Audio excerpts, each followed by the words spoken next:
So welcome back sa ating YouTube channel, Chris Airsoft Toys. So update ko lang yung mga available na units natin, no.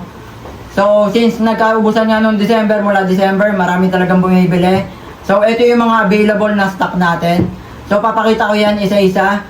Nga pala sa mga interested, pwede kayo mag-message sa Facebook page ko, Chris Airsoft Toys, Cab.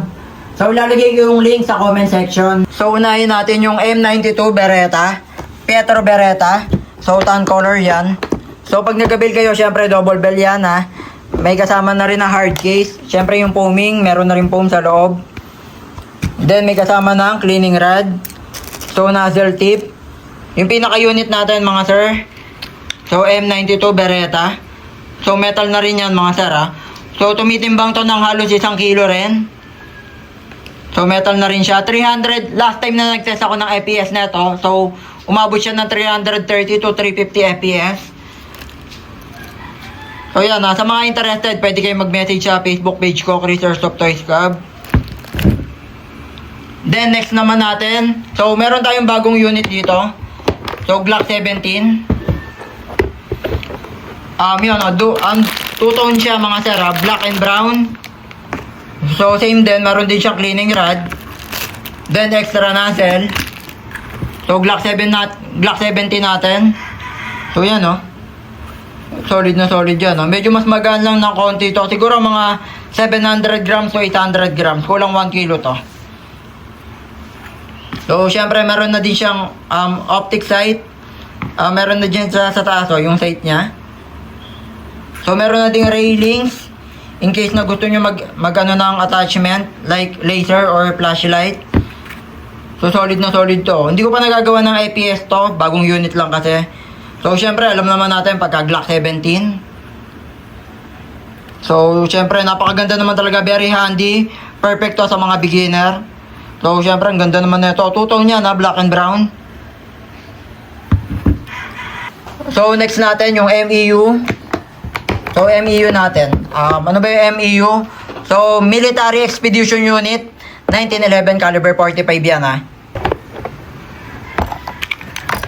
So yan napaka-solid naman talaga. Syempre, yung 1911, meron din siyang safety lock So kahit anong kalabit nyo dyan mga sir, hindi siya puputok o magtutuloy. So dito sa pinaka-trigger pin. So yan, pag binaba nyo, syempre puputok na yan. So meron na din siyang sight sa taas.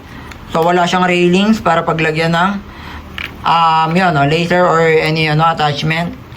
So, as is, yun lang siya yung pinaka-unit. So, syempre, mataas naman talaga FPS ng MEU. So, nag-test ako nito, nasa 320. Tama, 320 to 330 FPS MEU. So, solid din to Next naman natin, so yung 1911 natin. So, 1911. So, alam naman natin, very reliable naman talaga. So, classic na classic ang dating. So 1911 caliber 45. So wait lang. So check natin. M1911 to double bell ang brand syempre. So with pre-hard case na rin. So meron na rin siyang nozzle tip, extra nozzle tip. Meron na rin cleaning rod. So metal na rin siya mga sir So may kabigatan din to syempre. Siguro tumitimbang to ng kulang 1 kilo mga sir So solid na solid to So 1911. So yan yung mga available na double bell natin So lipat naman tayo dito sa EC o E-Screen na brand. So unahin natin tong unit na to. So Glock 34. So syempre pag nag-build kayo, may kasama na rin ang manual. So yan makikita nyo naman, di ba?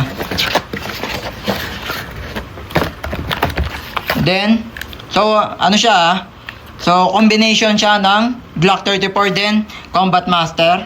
Ano ba yung Combat Master? Isa to sa ginamit ni John Wick. So Taran Tactical Innovation. Yun So diba? So solid tong unit na to, nasa 320, 330 FPS din. Solid na solid din naman talaga. So yan metal na rin siya mga sir. Meron siguro nasa 700 grams to 800 grams. Yun, tinimbang ko na rin naman to. So meron na din video yan sa YouTube channel ko check nyo na lang doon. So solid tong Glock 34 na Combat Master Taran Tactical Innovation. So meron na din siyang sight. Yan sa taas. If ever na meron kayong tatargetin. So solid yan. Syempre pagka yan tinutukan nyo.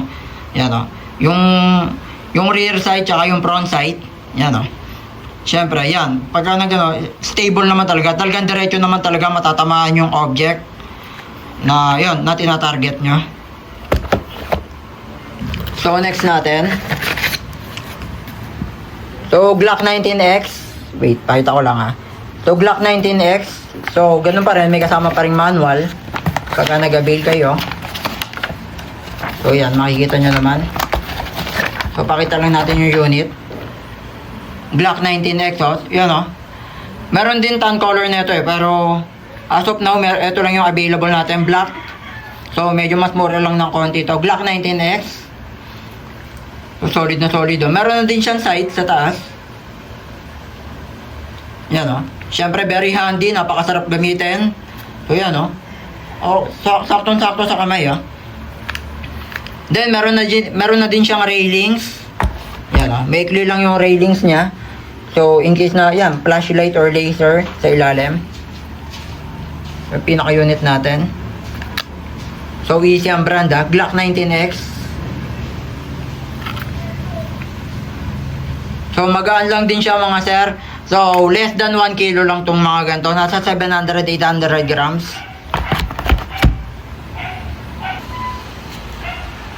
So next natin. So Glock 17 yan Gen 5 na rin. Siyempre Gen 5 na. Halos lahat naman ng unit natin. Halos Gen 5 na talaga. So yan tan color siya So napaka-solid. Alam naman natin yung Glock 17. Advisable yan for beginner since napakasarap naman talaga gamitin sa kamay. So meron na din siyang rear sight tsaka front sight. Yan So in case na meron kayong tatargetan na object. So pag nyo lang yan. Diyan yung sisilipin. So syempre diretso naman talaga yung release ng bala niyan. Then meron na din siyang railing sa ilalim. If ever na gusto nyo maglagay ng any attachment like flashlight or laser. So magaan din siya mga sir Nasa 700 to 800 grams yung bigat. Metal na rin siya.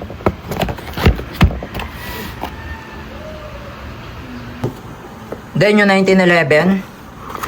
So ito bagong unit lang to I-screen ng brand 1911. Yan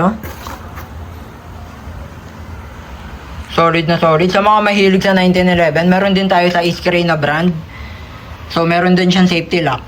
Yan, pagka tinaas nyo yan. So, wait. Check lang natin. Puputok yan, So, yan. So, wait. Yun, pumutok nga, diba?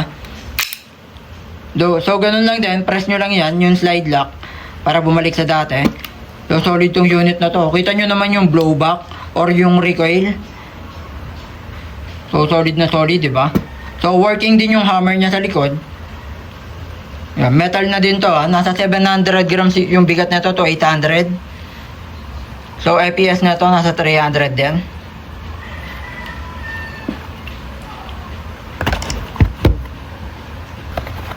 So, pakita ko lang din. So, tinaas ko na yung niyan. Yung safety lock. So, kahit anong kalabit nyo, diba? Hindi siya puputok. Kahit anong kalabit, So, syempre yun, baba lang natin. So, yan. So, yun, nakita nyo ulit. So, nag-open chamber siya. Pag walang bala, normal naman talaga yun since wala nga siyang balang laman. So, last natin sa easy na brand o E-screen. So, Glock 18. So, solid tong Glock 18 natin, So, alam naman natin, maraming mahilig talaga dyan sa Glock 18. So, may kasama ng manual, So, yung Glock 18 natin, bakit nga ba maraming bumibili niyan? So, syempre, bukod sa napakaganda, masarap gamitin, dual mode na rin siya. So, yun, pagka nakataas yung switch, yan semi-auto, o yun yung single fire.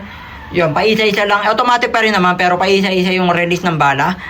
So, eto yun naman, pagka binaba nyo, yan pagka binaba nyo yung switch na yan, yan So, yan yung rapid fire or full auto. So, mas mabilis yung release ng bala.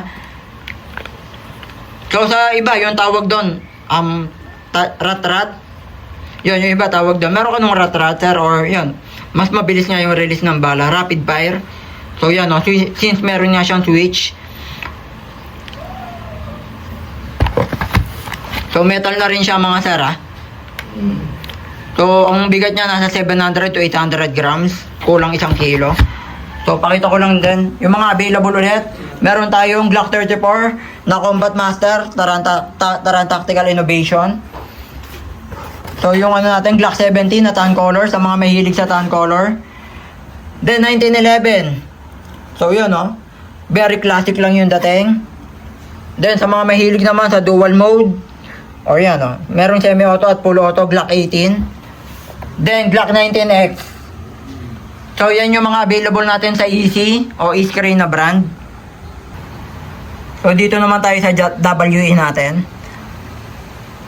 So WE made in Taiwan. So alam naman natin pag sinabing WE, quality, stable yung FPS niya. So yun, napakalakas ng FPS niyan. So normal niyan, pumapatak ng 330 to yun, pataas 350. So unahin natin to, GP1799. So syempre may box na rin yan. Then yung meron ding manual pagka nag-avail kayo. So eto siya, pagka wala sa box syempre. So GP1799. So metal na rin yung slide nya. Semi-auto lang yan, ha. So solid din naman to, kahit semi-auto lang solid din naman. So yun, no, kita nyo ba yung yan sa loob, meron din siyang gold, yan, no, sa pinaka yan, sa pinaka barrel, yan, no. Then meron na din siyang yan, optic sight. Ganda, oh. Solid na solid tong unit natin. Full metal na rin yan, ha. So nasa 700 to 800 grams din. Ganda. Siyempre, ito din naman talaga yan, oh. Yan, oh. Yan din yung nagpaganda dyan, yung silver slide natin sa taas. Yung kaasahan. So, FPS na ito, 330 to 340 FPS. Solid na solid naman talaga pag WE. Yan, oh. Yun yung ano, symbol ng WE. So, meron na din siya. Pakita ko yung symbol. So, yan.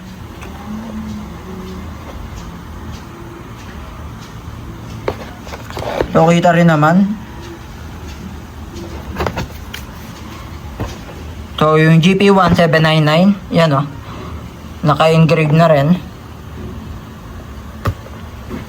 So, malapad yung pinaka-bat ng magazine, malapad siya.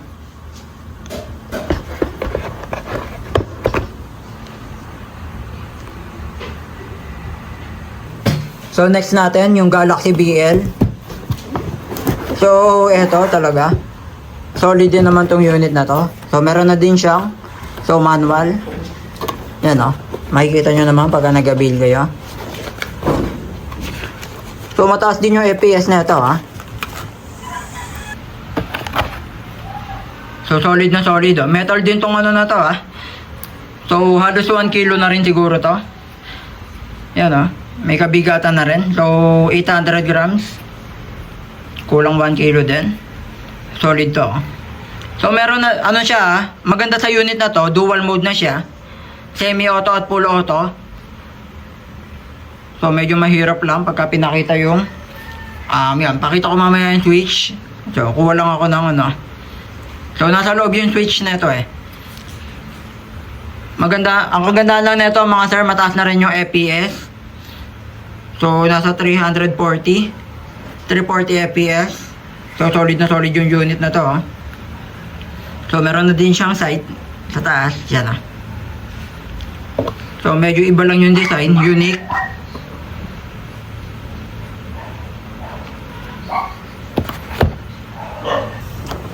So syempre ito yung pinaka unit natin, di ba? Pakita ko lang yung switch, nasa loob yan, oh. So yan.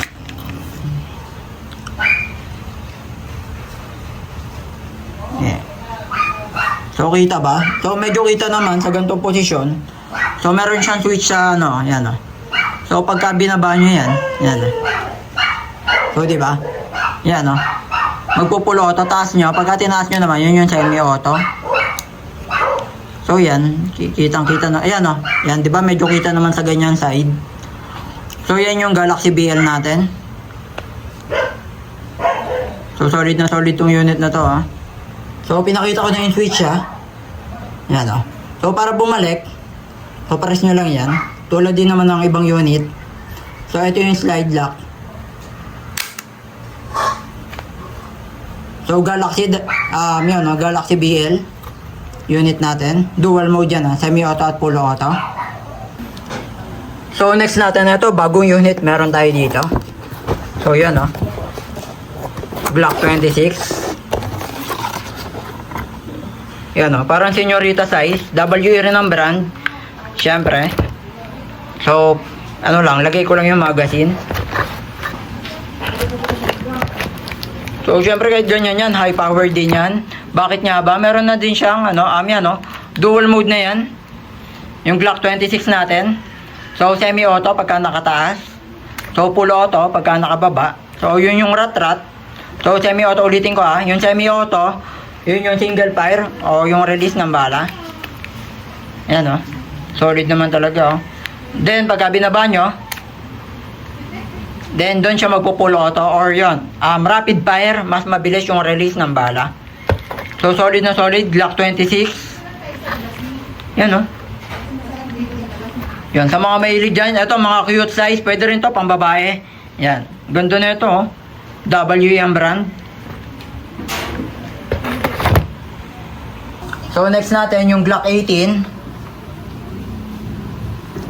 So, next natin, yung Glock 18. So, solid na solid naman tong unit natin, ha. So, tan color siya, ha. Sorry, black and brown. Two-tone yan, ha. Two-tone, Glock 18, WE ang brand. Ang ganda ng unit natin, ha. Yan, ha. Glock 18. So, kita na rin yung barrel sa labas. Ayan, ha. Open barrel. Also, kita rin na yung so, dual mode na rin siya. So, yun, naka-full auto lang to. So, baba natin. Ay, taas, sorry. Pag nakataas, semi-auto. So, yun yung, ulitin ko single fire. O, pa-isa-isa yung release ng bala. Automatic din siya. Pwede naman yung full auto o yung rapid fire. Pagka binaba nyo. Yun yung rapid fire o mas mabilis yung release ng bala. Siyempre, meron na din siyang optic size sa taas. Solid na to. Meron din siyang railings, ha. Ayan, ha. In case na gusto nyo maglagay ng attachment like laser or flashlight. So, ikot lang tayo. So, CC Shadow. Ayan, o. Napaka-solid naman talaga. CC Shadow. So, blue. Yung handle. CC Shadow to ha. So, kay KJ Works. So, may kabigatan ng unit na to, ha. So, lagpas siya ng 1 kilo. So, syempre, pag nahawakan nyo to ng actual, so, meron din siyang switch. Safety lock to eh. Yan. Safety lock yan. Yan. Yan, o. Diba? So, hindi nyo siya makakalabit. Kahit anong nyo, makakalabit nyo, pero hindi pala siya puputok. Yan, o. Since naka-safety nga siya. So, diba? Napakaganda. So, 330 FPS. Made in Taiwan din yan, ha. O, katulad din ng WE. Pag sinabing WE, made in Taiwan din. So, made in Taiwan, CC Shadow 2. Yan, o. Solid na solid naman talaga. Meron din tayong railings in case na may gusto kayo ilagay na attachment. So, napaka-solid. Working din yung hammer niya sa likod. Meron din siyang sight.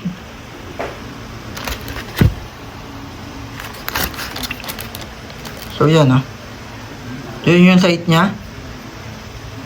Ganda, mabigat din to ha. Pag nahawakan nyo ng actual, yan. Siyempre, yan, maniniwala rin kayo talaga. Lagpas 1 kilo to, actually, tinimbang ko na rin to. So, next natin, Glock 35. GeForce yan ha, GeForce series.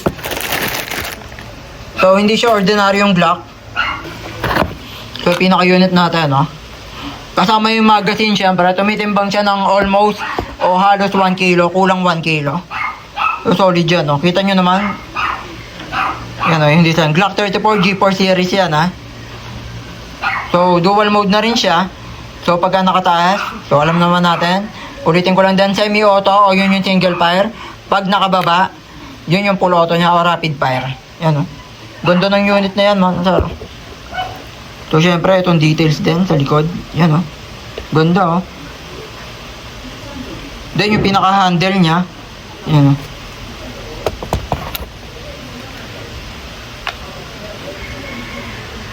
So, solid na solid tong unit na to, mga sir, ah. Made in Taiwan, syempre, WE. Alam naman natin, pag WE.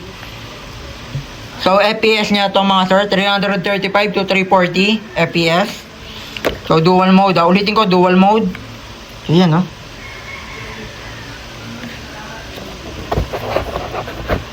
Then, punta naman tayo dito.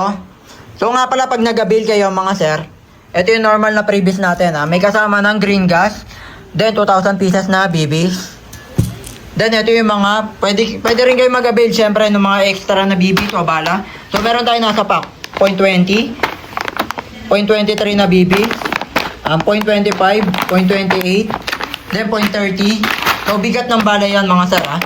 So, syempre, mas mabigat, mas malakas yung tama ng, yun, sa damage siya, papatama ang object.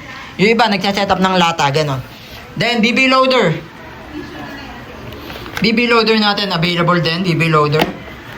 So, silicone lube. So, maintenance to. Alam din naman ng mga nag-airsoft yan. Ini-spray yan sa pinaka, yan. Minsan sa loob ng, sa slide. Yun, tinatanggal yan. Nakakalas din naman yan since parang totoo na rin naman yung airsoft natin. So, green gas. Available din yung green gas natin in case na gusto nyo magpa-add. Halimbawa, order kayo. So, advisable yon, magpa-add na rin kayo. Yan o. Siyempre, para sulit naman talaga yung shipping fee. So, yan o. So, ulitin ko mga sir. Location ko, Cavite. So, location ko, Cavite. Pwede kayo mag-walk-in ha. In case na hindi kayo makakapag-walk-in, nationwide naman yung delivery natin. Luzon, Visayas, Mindanao. So, message lang ulit kayo sa mga interested. O, ilalagay ko yung Facebook page ko, Chris Airsoft Toys Club. Then, merong link. Ilalagay ko yung link sa comment section.